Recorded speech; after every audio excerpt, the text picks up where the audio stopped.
bloody hell, Patson Daka scored a goal.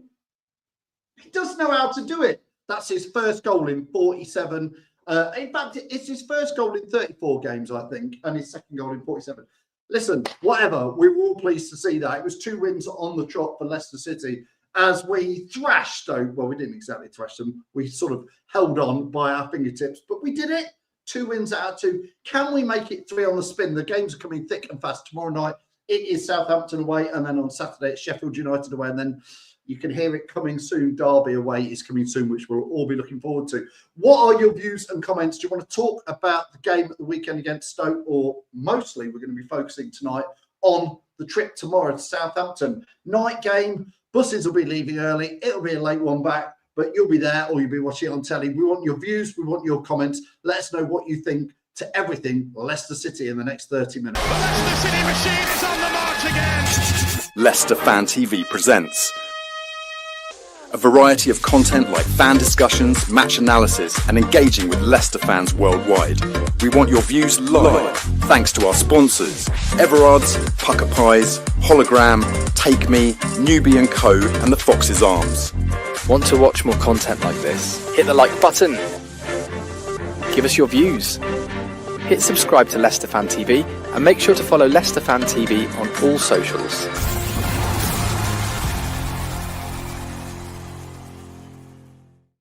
Yes, good evening. Welcome. My name's Phil. You're watching this for the next 30 minutes, as we do every Monday night at 7:30 live on Leicester Fan TV. It's your show, so whatever you want to talk about, whatever you want to comment about, that is totally up to you. We'll follow your lead. Don't forget, you can follow us at Leicester Fan TV on all socials in there. A couple of early comments coming in there. Michael, good evening to you. Sean, hope you're well. It's a bloody long way, says Barry Alcock.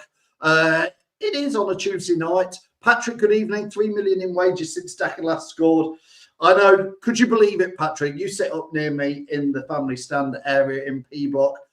People were laughing and smiling, but clapping and enjoying the fact that he finally got a goal. It looked like Patson enjoyed it. Perhaps, Patrick, if we occasionally gave him a through ball like that to run onto, perhaps he'd score some more instead of all this passing possession-based football. Tony, good evening, Tony, says a win is a win, but yet again, Saturday, we only turned up for 45 minutes. Same tomorrow, we lose. Southampton in good form. We're going to be joined very, very shortly from Glenn, who is part of a Saints podcast, Total Saints podcast. We'll get him on there. Mary, good evening. Hope you're well. Nearly fell off my chair in Costa when I saw Daka had scored.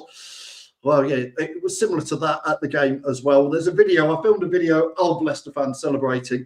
Patson Daka scored. Lots of smiles on there. Craig says Daka got a goal. Yeah. Hopefully it's not another 47 before he gets it.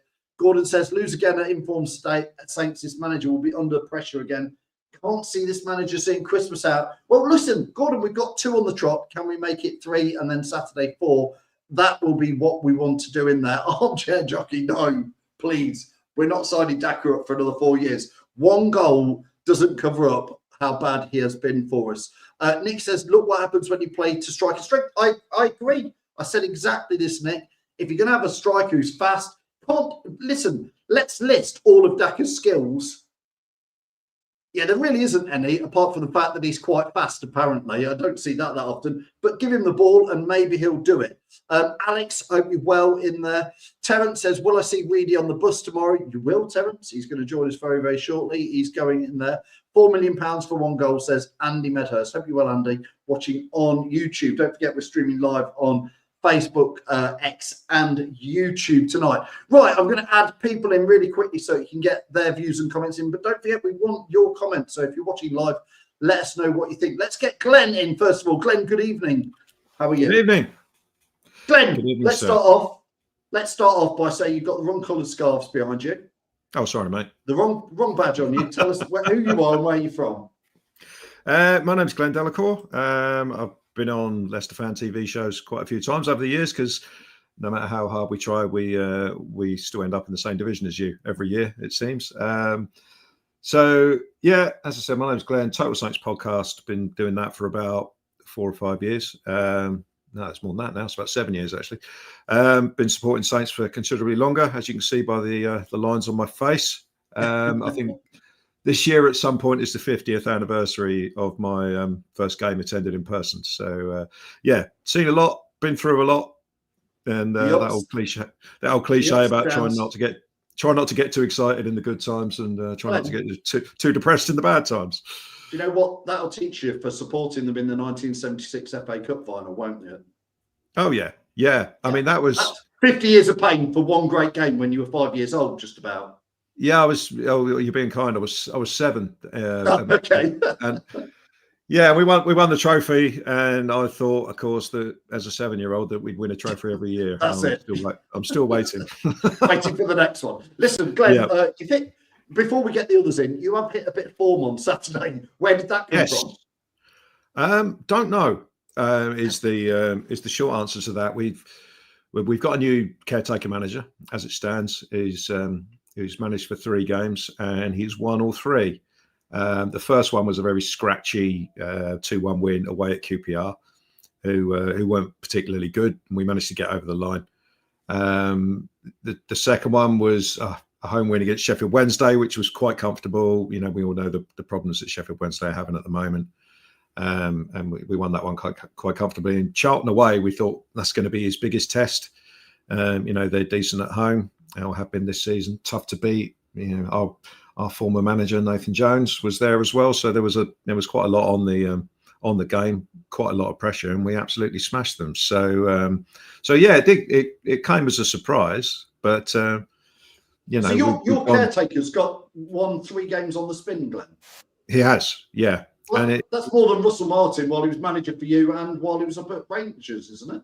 Well, if you look at it a bit more deeply, since we've had our current owners, Sport Republic, we've had, I think, 6 managers, and it's only Russell Martin and this guy who have won more than 2 games.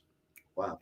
In the league. So they've had some terrible managerial appointments: Nathan Jones, Ruben Selles, Will Still, I'm sure we'll talk about in a minute, and Ivan Jurek, Simon Rusk, all these names that I've almost forgotten them. They were so bad.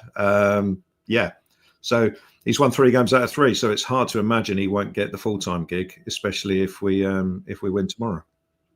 Do you think you might win tomorrow, Glenn? Let's just cut to the chase. Are you all of a sudden going, do you know what? If we win tomorrow, we're going to be on the same points as Leicester, and I actually fancy it.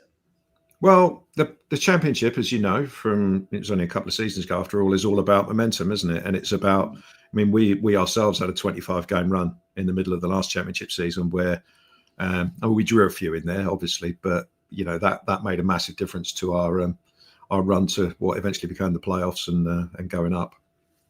And yeah, so to have 3 on the bounce and to play really well, you know, getting progressively better in the way you play, you kind of go into every game thinking that you're confident about it. I mean, some teams are obviously better than others. Leicester will be the toughest game we've played in that run, but I don't think anyone in the Championship is significantly better than us. You kind of go into a game thinking, oh, these are a bit tasty. I just think if you play well yourselves, you're more than likely to come out on top. I think, Glenn, from what I've seen so far this season, this is a quite, I'm going to say, average Championship set of teams. I think it's quite poor, if I'm honest. We played Coventry Borough both at home. They look nothing special. We beat Birmingham. We've lost to a few teams down near the bottom. I think it really is one of those, anybody could beat anybody. You guys or Leicester or Ipswich or anybody could suddenly turn the volume level up a little bit and go on and win the league even. Yeah, that's kind of how I feel. I mean, we haven't played Coventry yet. We played Middlesbrough when they were, I think they'd won every game. I think they might have drawn 1 by the time we played them. And to be honest, we should have won that game comfortably, and they got a bit of a fortunate deflected equaliser with about 10 minutes to go. It was virtually their first shot. So I felt a bit aggrieved to not come out of that game with a win. Some teams have surprised me. Preston were pretty decent when we played them. And so was Stoke, who I know you beat at the weekend. So there's a few teams that have played well against us that I wasn't necessarily expecting, and fair enough. But but we've caused our own problems in a lot of these games. And at the start of the season we were struggling to score goals. So it only took one deflection or one long ball sometimes, or one dodgy bit of defending, and we'd lost the game. Yeah, I'm going to add Taylor in here. Taylor, thanks for joining us. Taylor, just obviously we're looking forward to Southampton mostly for tomorrow, but just your views on Saturday's game. Just talk us briefly through. Nice to see Patson Daka score a goal as well as Steffi Mavadide. Yeah, I think it was the sort of perfect sort of win, not in terms performance wise, but it's the perfect two goal scorers you'd want to pick in a win. Both of them, especially. I know we talk about Daka, but especially Mavadidi, because we know how good he can be. Like, he was influential for us against Southampton both times we played him last time, and he was so good for us last time. We needed him to start getting going because we only relied on pretty much screamers. So to get a goal scorer like him and sort of Daka, but I'm still not convinced because I'm a very big Daka, not hater, but he needs to do a lot to get me back on his fan train. So yeah, Mavadidi getting back on form is very key. Performance-wise wasn't great, but doesn't matter. Win's a win. I mean, Taylor, for Patson Daka, do we not just need to give him a few more of those balls through so that he can run on? That's his only skill and strength, isn't it, Taylor? Yeah, that is. I would say that's his only thing he can do. But I think I saw it. Someone said it on some other podcast. I think what helped Daka a lot with that shot is, as bad as it sounds, he didn't have time to think about it. He had to get it done quick. He had to shoot instantly. He couldn't think about like messing it up or falling over. He had to get it shot quick. But yes, you are right. We do need to keep playing him in. But a lot of teams we play sit back, so we don't really have the chance to play him in. But yeah, that is probably his best thing.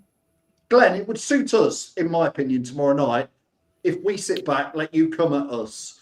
We'll just play. We'll just, come and have a go at us. Whether we'll do that or not, because we like a lot of possession. How do you think Southampton will come to the game tomorrow and play against Leicester? It's been very evident since the start of the season that we are not great when we have 65% possession. Our team is almost set up to do, a decent job in the Premier League, which is laughable after what happened last year. We would do better if the other team had the ball. Now, I don't know if you saw any of our goals against Charlton on Saturday. It was all Charlton's press wasn't great. We played through it. There was space in midfield, and then we attacked from there, and they were on the back foot, and we were, for once, we were clinical with our finishing. That's been a problem all season. We just haven't been. So I don't know. I mean, I think Saints would be quite happy for Leicester to have the ball, to be honest. So it could be a case of both teams lining up on the edge of their own penalty area and leaving the ball to each other. So it'll be an interesting one. I guess we're the home team. If both teams want to play like that, we will probably have the ball more. But we haven't quite mastered the knack of unlocking teams that sit deep. Certainly at home, our home record is largely terrible. So that's something that needs to change around for us. I think, Glenn, I'm going to add Jono into this chat as well. Jono, welcome to the show. Nice to meet you for a pint afterwards, Jono, on Saturday and have a good old chat. Jono, what Glenn's saying there is kind of how I feel a lot of teams play. I think Leicester and Stoke on Saturday, for example, both teams wanted to have quite a lot of possession. And again, a bit like Glenn saying for Southampton, it's like so many teams want to have the ball, but yet struggle when it gets to be anything like a cutting edge in front of goal. Yeah, I was listening to Glenn there talking about his experiences at Southampton this season, and it really, really mirrors some of the experiences I think we've seen at Leicester as well, trying to overplay, not being able to finish, and better without the ball, frankly. I'm still not convinced that Marty's quite sussed out what we're trying to do in terms of this ticky-tacky thing and tapping it around. It frustrates the hell out of me that, we're doing that at the back and we cause ourselves our own problems by giving the ball away, or, we tonk it out for a throw-in after trying to be too clever. And then that puts our pressure back on us again. And so, I don't know what your question was, Phil, but ultimately... Well, I think you've answered it. And I'm going to pass it on to Taylor. Taylor, do you feel like this is how Leicester and maybe Southampton, how Stoke, how lots of teams are trying to play this possession football, but not really got that, cutting edge? The two teams on Saturday seem to nullify each other a lot of the game. I think the problem is with like being a possession-based team is it comes with a reputation. And when you start trying to make it your whole identity, teams will just think, okay, we'll let them do that. We'll let them just play it about. We'll wait for them, and we know that they're going to be open at the back. But it'll only suit us against teams like Stoke, who are quite high in the league. They'll play at us because they'll be confident. They'll want to be the team who dictates it. But when we play a team not like Southampton, but like lower in the league, maybe a Charlton, I know we beat them, but we didn't. I don't know how we beat them. They waited for us, and then they constantly hit us on the break because they know we're going to bust the ball about. There was so much gaps that possession isn't always what you need. It's sometimes the space in behind is a lot better than possession. Yeah, Tony says here, Marty Ball is not working. 2 shots on target at home is not good. Listen, we won on Saturday, so I don't want to grumble, but we were literally, me and the lads I was with, it wasn't that entertaining that second half. I know we were holding on for the draw, but or for the win. It looked like we were holding on to try and get a draw. Glenn, does any of this? Do you feel the sort of pain from the Leicester fans are feeling? Do you feel like you're going through a similar sort of thing then? We certainly were when Will Still was in charge, and it's changed then a bit. Yeah, it definitely has. So what was happening? I mean, this all started for us under Russell Martin, the knocking the ball around at the back, and it was okay in the Championship because largely we had better players than the other teams we were playing against. So we could make the odd mistake at the back and we would still find a way to win games. In the Premier League, obviously, that came back and bit us in the arse completely because we just couldn't play that way, didn't adapt, get relegated with 12 points. So not great. There's a lot of habits still in some of the players that stem back to those Russell Martin days. And Will Still was sort of like trying to get it out of them. We played forward a little bit more. But we struggled at the start of the season through not having a physical presence up front. Because after you've knocked the ball around for a bit on the halfway line, eventually you need to go forward. And you can't always pass your way through teams. So sometimes you need to go over teams. And every team we played against seemed to have this big brute of a number 9 up front, like Kiefer Moore at Wrexham, Carlton Morris at Derby, Colby Bishop at Portsmouth, where they eventually the ball went long and they played off the scraps, and that seemed to be the way to sort of do things in the Championship. So we had to find a different way because we don't have that physical striker, and Will Still he never got to grips with that. We had got a guy called Ross Stewart, who you might remember from Sunderland a few years ago. He played a couple of games, looked half decent, and then he got injured yet again. He's been injured for basically 2.5 years out of the last 3. And so we were trying to find a way to score goals, but Adam Armstrong is the only striker we've got who is in any way reliable in front of goal. He's 5'9", so we can't play that way. And just recently, the 3 games since the caretaker's come in, we've started, playing the ball forward a lot quicker and not looking to knock it around at the back. I think the problem comes that, your manager sounds like he's absolutely wedded to this style of football like Russell Martin was. So he will go out and it's almost like an arrogance. They will go out and play that way, regardless of the situation, regardless of the opposition. And that's fine for a while in the Championship. You'll get away with it more often than not because you've got better players than the opposition. But when you play against better sides, that's when you get found out because they'll press better, they'll win the ball higher up the pitch, and they'll just be generally more difficult to play through. So, yeah. I'm going to add Reedy in because he's clicked in. Let's get Jamie Reed in. Reedy, good evening to you. Welcome. Thanks for joining us. Reedy, I'm going to ask you in a minute about Pasandaka. I'm going to give you a moment of glory. But first, you're going to Southampton tomorrow. Long journey. Long night. Are you looking forward to it? I am now with the last 2 wins. Obviously, it's not been the best of seasons for us. I think overall, if you look at the table and you see the wins, draws, and losses we've got, you probably would say it's actually quite a decent season for majority of the Championship. But I think the ones that killed it was the draws that we probably could have turned into wins. But going into this game now, I am actually excited because again, it's 2 teams that have just come down.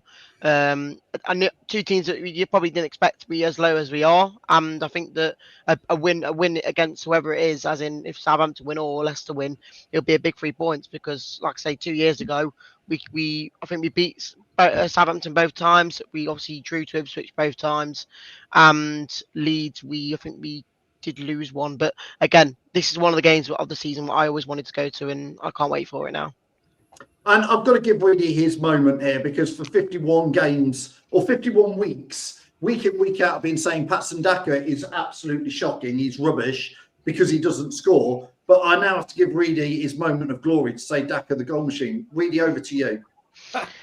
I'm not going to call him a goal machine. I know I've said before he isn't the best striker. Reedy, you've called him the GOAT before in this time. Yes, you've called him the but GOAT. So that's a joke. But I think Yeah, it overall, is. do you know what? I think out of the three strikers we've got, and I know you don't agree with me, the three strikers we've got, with them, none of them scoring anyway, I think the best suited player Yeah. for the team at the moment is Daka, because I think the things he does off the ball, I think is a lot better than the other two we've got. And I think you've got to look at it. Yes, normally Daka probably misses that chance he had, but I think he took it well. People were saying it was a tap in. It weren't a tap in. It was a quality finish for majority of strikers. And I'm not going to say it was an outstanding goal, but for the position he was in, like Taylor said, he kind of didn't really have a choice. He had to do something instantly with the ball where he was.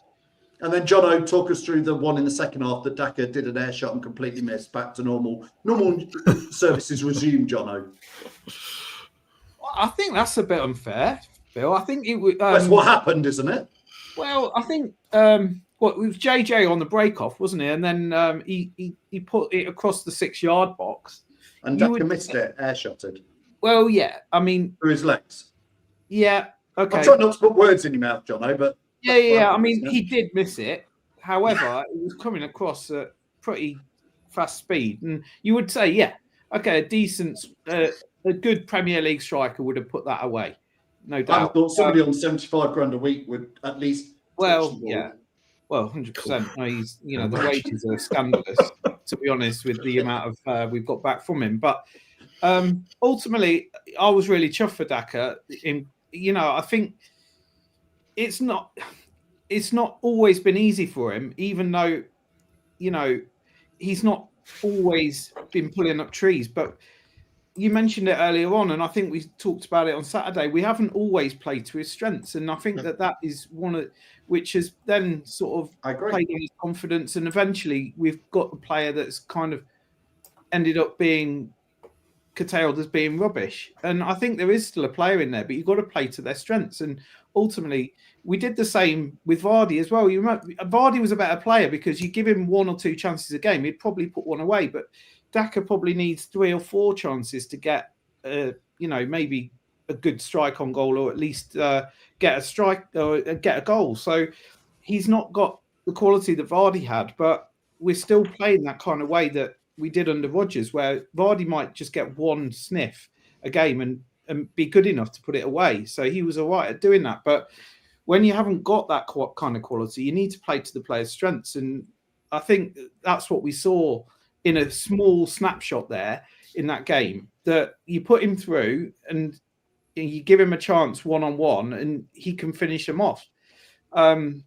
It's all about confidence, though, isn't it, for strikers? Yeah, and I think that over the time he's been here, we've been playing different styles of football with different managers, and his confidence has just been shot. And when that happens, it's very, very difficult to dig yourself out. So I think the whole stadium was singing Daka's name when he scored, and I was really over the moon to see him score, to be honest, because I felt quite sorry for him, to be honest, being here, even though.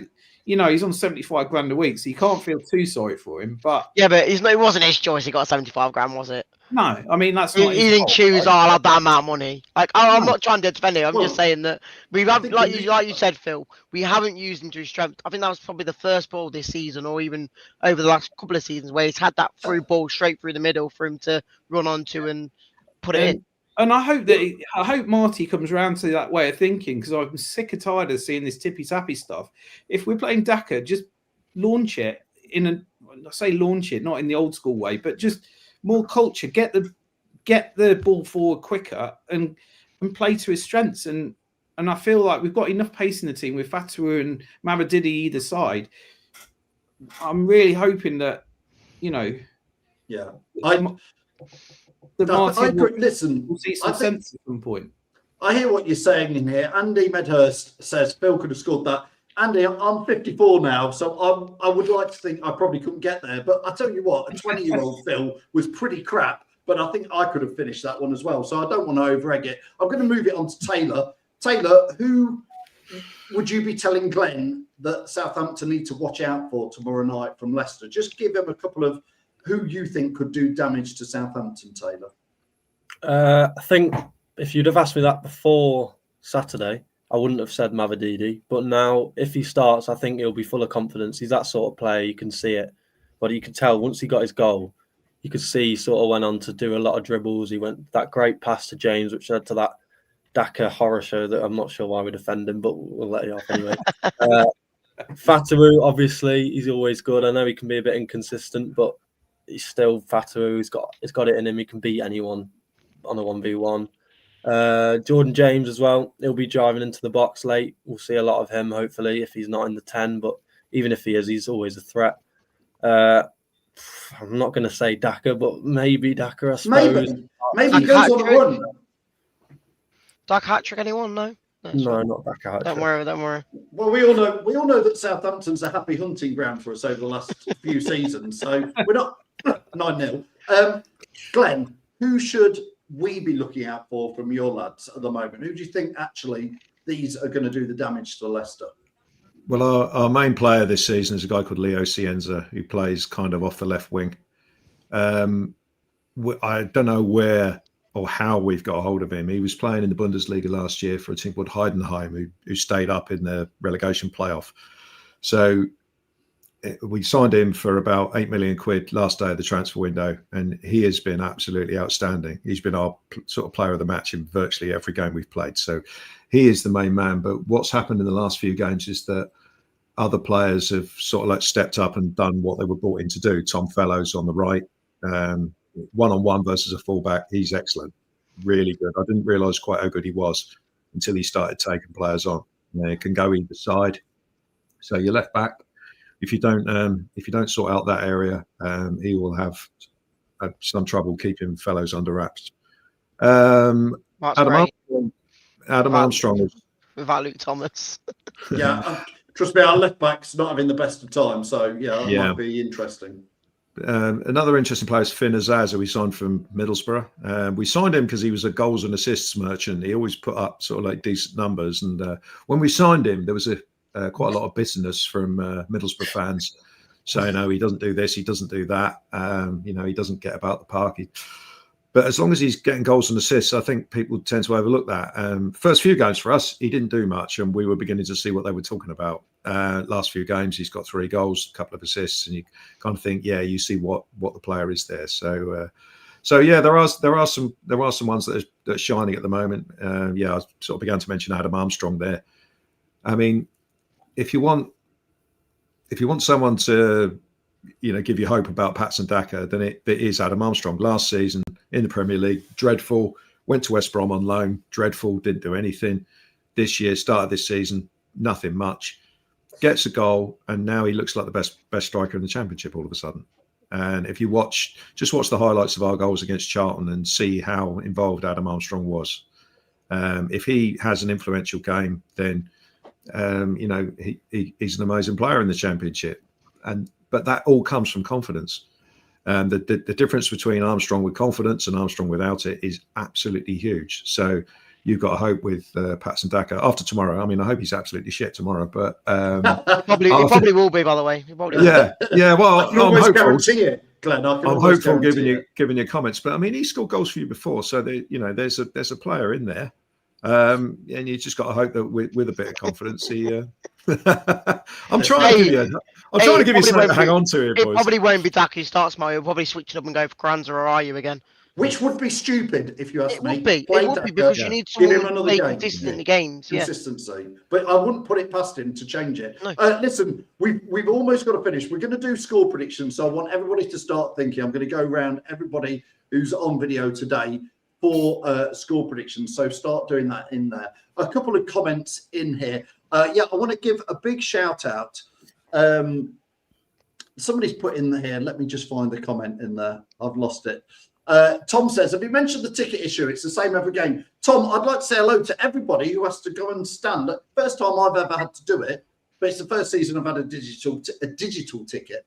I'd like to say a big hello to everybody who has to stand outside the King Power Stadium when the game's already kicked off and it takes you 10 or 15 minutes because your digital ticket won't work. Not your fault, but enjoy that queue because I did. You can hear the crowd, you can hear what's going on. And the two people who are sorting that office out outside the ground with no sort of apology or no sort of care, enjoy that with the crowd. I shared some photos today. Apparently it happens every single game. It's the first time I've done it, but there was between 30 and 50 people solid in the queue as the game kicks off, and it's as if the club don't really care. Moan over, but I never knew about that. If you've had it happen to you, put in the comments. Let's get back to the game on tomorrow night. We want to know, obviously, your score predictions for Southampton against Leicester. So I'm going to go around one by one. I'll start with Jamie Reid, who's normally pretty positive. I said on the Total Saints podcast last night that I think it's going to be an interesting game. I think it could go either way. I won't bet on it, but I'm going to go for a 3-2. And it's going to be a very high-scoring game. 3-2. 3-2. Leicester City, mate. Leicester City. Oh, my God. Glenn, are you having that? No, not now. So.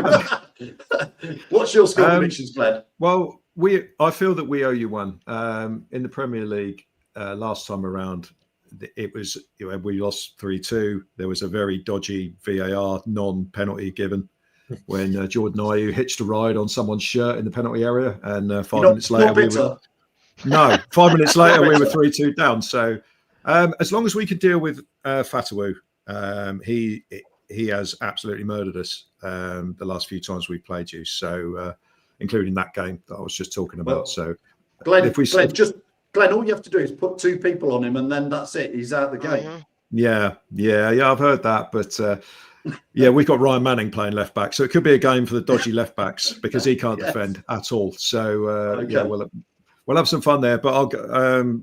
We've won 3 games in a row. I'll go for a positive for Saints winning 2-1. If you do, Glenn, that obviously puts you on the same points as Leicester. So for a club who had a terrible start, Glenn, you're suddenly right on the outskirts of the playoffs. Yeah, well, I mean, people were moaning. Some people were moaning when Will Still got sacked. They were saying he didn't get given long enough. But I mean, we're supposed to be challenging up at the top of the league, and we were 21st. Fourth from bottom. So he can have no complaints, and people can have no complaints that he got sacked. And you go on a little run in this league, and you can suddenly shoot right up there. And that's what we got to be looking to do starting on Tuesday. So Reedy's gone for a Leicester win. I mean, it's going to form, and Glenn's gone for a Southampton win. Let's get Jono's score prediction. I mean, I think I still fancy us to get something here. Pleased to hear about your dodgy left back. If Fatu is on form, then I fancy he wasn't on song on Saturday, was he? So hopefully he steps it up again. And if Mavididi is back on song, I fancy us to score some goals. But again, I don't fancy us to keep a clean sheet either. So I'm going to go for a 3-2 as well. I think it'll be a bit of a goal fest. Keep getting your score predictions in. Ryan says 2-1 to Southampton here. Alex was saying 2-1 to Leicester. Andy says 2-1 to Leicester with Vestergaard scoring the winner against his old club in there. Gordon's going 4-0 to Southampton. Taylor, let's get your predictions in and keep putting the comments in. I'll get them on screen. Taylor. With it being my 3rd time at Southampton, I've seen us win there last season and we lost there for that relegation year. I'm hoping it won't be this, but I'm going to say 2-2, a very Southampton-heavy 2-2, where we somehow get a draw. What's a Southampton heavy 2-2 draw? What's Southampton heavy mean, Taylor? Come on. You get lucky. Yeah. Really? Similar to Stoke, we might have 3 shots on target and score 2 goals, and they might have 10 and score 2, that sort of thing. Yeah. Let's get a few more predictions in here. 9-0 revenge, says Michael. Michael, you've got to be a Saints fan if you're writing that in there. Sean says 2-1. Curtis goes 2-1 in there. And Alex goes 2-2. Just before I let Glenn go, Glenn, just tell everybody about your podcast and where they can follow you. With the Total Saints podcast, all the socials, all the normal places, at Total Saints Pod. Yeah, so yeah, it's going from strength to strength because misery seems to be quite popular. Yes, you know, we find that the the worse you numbers do as a club, the numbers go better. Oh yeah, yeah. Some of the best fun I've had on the podcast has been when we've got hammered. So yeah, got quite used to that. So yeah, that's what we are. Total Saints podcast. We're more or less everywhere. We've got a very enthusiastic producer who puts us out all over the place, including some platforms that I've never heard of. So yeah, fair play. Fantastic. Well, that's great. I hope the OnlyFans is going well for you, Glenn. Reedy was on last night. Not on OnlyFans, but he might have been. I don't know. But he was on the Total Saints podcast. So go and check their channels out, and you can see Reedy giving his views over there. Reedy, Glenn, Jono, Taylor, thanks so much for joining us. It's been great having you on. I'll say one last thing. As long as we don't, Always the last word. As long as I don't go all the way down there tomorrow night and get 0-0. Please, just even if we lose 1-0, I'd prefer that than No, really, it'd be a boring 1-0. I'd rather lose 1-0 than 0-0. I'd rather see a goal than What be are you on just a about? boring 0-0 the entire game. You've done ever so well, Reedy. You've said sensible things tonight until then, and then it's just gone. Glenn, how was he last night on your show? Tell me he wasn't as daft as that. No, he was all right. I mean, we've had him on a few times over the years. We had him on first time when he was about 12. And he's he's only about 14 now. Yeah, I know, but you know, he's improved a little bit. It wasn't too bad. No, he's good as gold. No problem at all. All right, so Reedy just wants a goal, even if it goes to Southampton. Honestly. Anyway, thanks for all your views and comments, lads. I'll let them all go. Last couple of comments in here. Jordan says Pato has been quiet lately. Yes, because people have sussed him out a little bit, Jordan. Like I just said to Glenn, you put two defenders on him and it kind of takes him out the game in there. No issues with my ticket, works fine. Pop into the ticket office and have a word. That's what I did, Gordon, but it took me 20 minutes and I could hear all the game going on. Reading's not all there. Michael, you should know that. That's harsh. You should know that. Yeah, Glenn, it's just the truth. Anyway, listen. Thanks so much for Glenn from Total Saints podcast. Make sure you follow him out. Thanks for Jono, Taylor, and of course, Reedy for coming on. But most of all, thanks for all your views, all your comments. We'll see you next Monday or down at the game tomorrow night. Come on, Leicester. The Leicester City machine is on the march again. Leicester Fan TV presents a variety of content like fan discussions, match analysis, and engaging with Leicester fans worldwide. We want your views live, thanks to our sponsors, Everard's, Pucker Pies, Hologram, Take Me, Newbie & Co, and the Fox's Arms. Want to watch more content like this? Hit the like button. Give us your views. Hit subscribe to Leicester Fan TV and make sure to follow Leicester Fan TV on all socials.